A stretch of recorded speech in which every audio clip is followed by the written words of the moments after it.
Long before the borders of England were drawn, long before kings claimed crowns or monks inked their manuscripts, there was only the land, raw and restless, breathing like a great sleeping creature beneath ancient skies.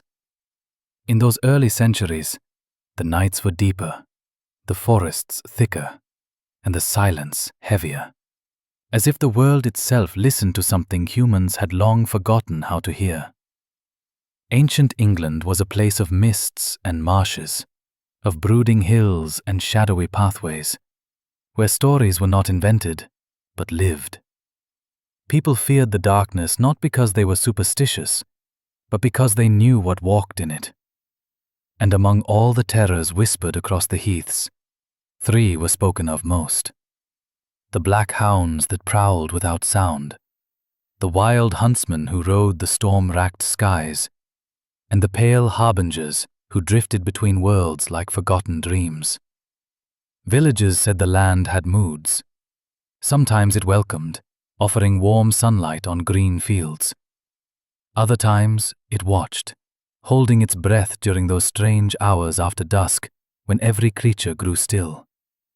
Fires flickered differently then, and even the bravest shepherd hurried home. Those who lingered outdoors too long spoke of feeling followed, as if unseen footsteps matched their own. Yet no matter how quickly they turned, nothing was there, or nothing they dared to see. For the first of the ancient terrors never announced itself with sound. It prowled the roads and moors on silent paws, the Black Hound. Travelers described it in fragments, as though memory itself feared remembering. A shape darker than night, shoulders higher than a man's waist, eyes burning like coals pressed into a bed of ash. Its breath steamed even in summer, curling upward in slow, deliberate wisps. It left no tracks, it made no noise. It simply appeared, walking beside those who traveled alone, never attacking, never lagging behind, just keeping pace. Sometimes it vanished as abruptly as it came. Sometimes it followed a person all the way home. And sometimes, the villagers whispered, the hound appeared at a door just hours before sickness arrived, or before a sudden death, or before a tragedy no human could predict. Children were told to look away if they ever glimpsed a black hound, not because the beast would harm them, but because acknowledging it was an invitation, a silent agreement that they had seen what humans were not meant to witness. In the far north, fishermen claimed to see a massive dog pacing the edges of sea cliffs during storms, its outline flickering whenever lightning split the horizon.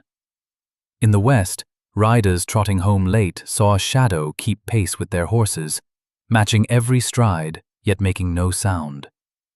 In the east, lone travelers returning from markets found themselves watched by a dark figure perched atop church walls, its glowing eyes fixed on them with patient intensity.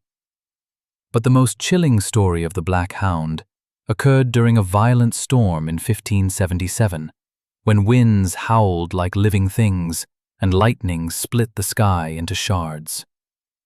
The villagers of Blythborough gathered inside their church, praying for the tempest to pass.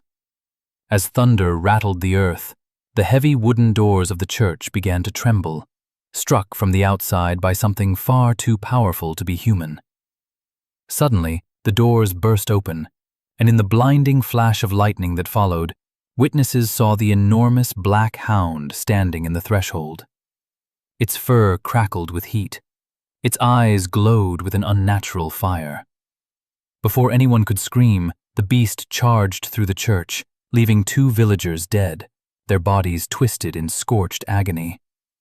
Then, as quickly as it appeared, it vanished, leaving deep claw marks burned into the wooden doors, marks still visible centuries later. People argued for generations about what the creature truly was. Some said it was a demon, others a guardian. Some claimed it protected ancient ground. Others insisted it hunted souls marked by fate. But everyone agreed on one thing: the Black Hound never walked alone. Wherever it appeared, another terror was soon to follow.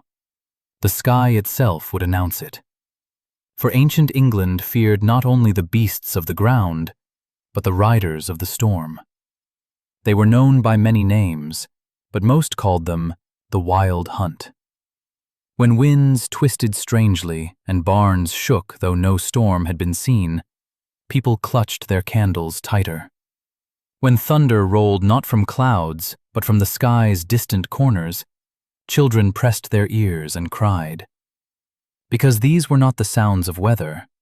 These were the sounds of hooves, phantom hooves, and horns blown by riders whose faces no mortal dared to see. The Wild Hunt moved like a storm given purpose.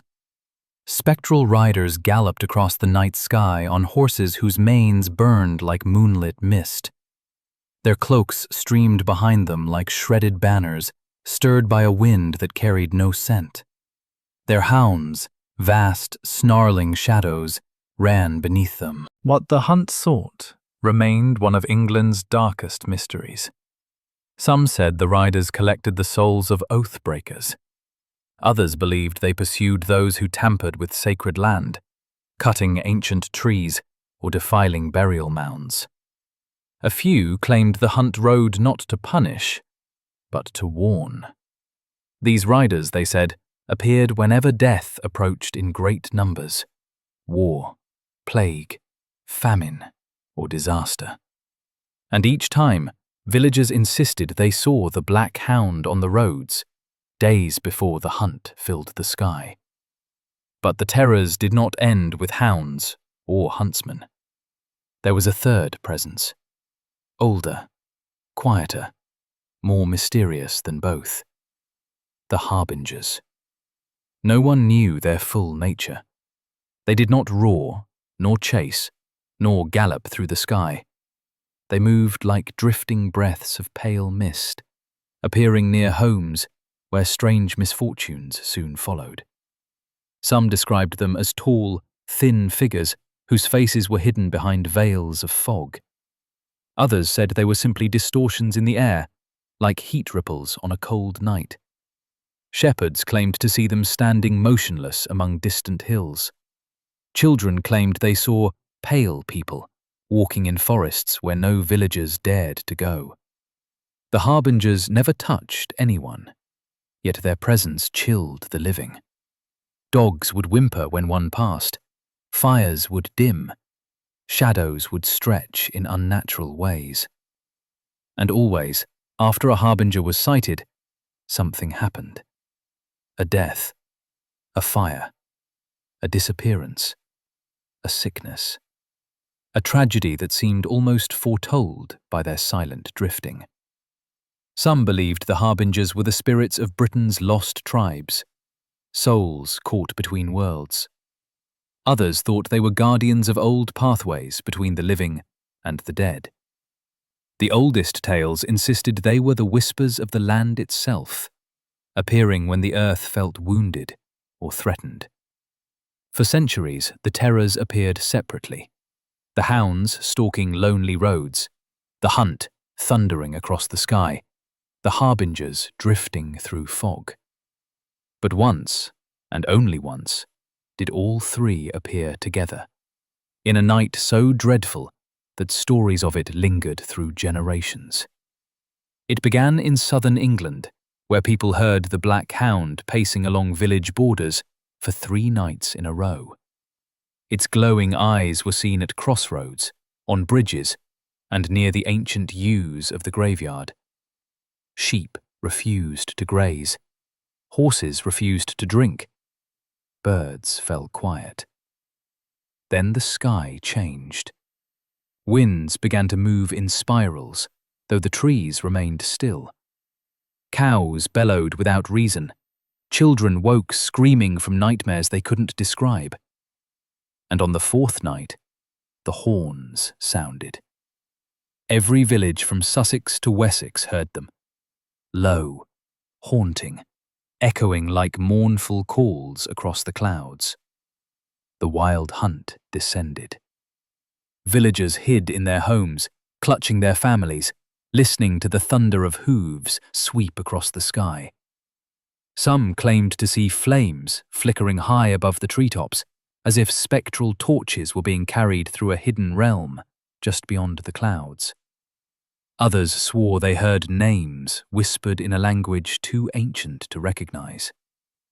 And then, as the hunt raged above, the Harbingers appeared.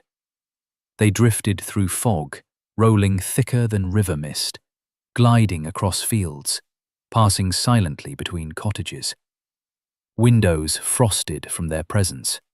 Candles extinguished themselves. And those who dared peek outside said the Harbingers stood in small groups, facing east, as if waiting. At dawn, all three terrors vanished. The hounds, the huntsmen, the pale figures, gone, as though swallowed by the rising sun. But within days, sickness arrived.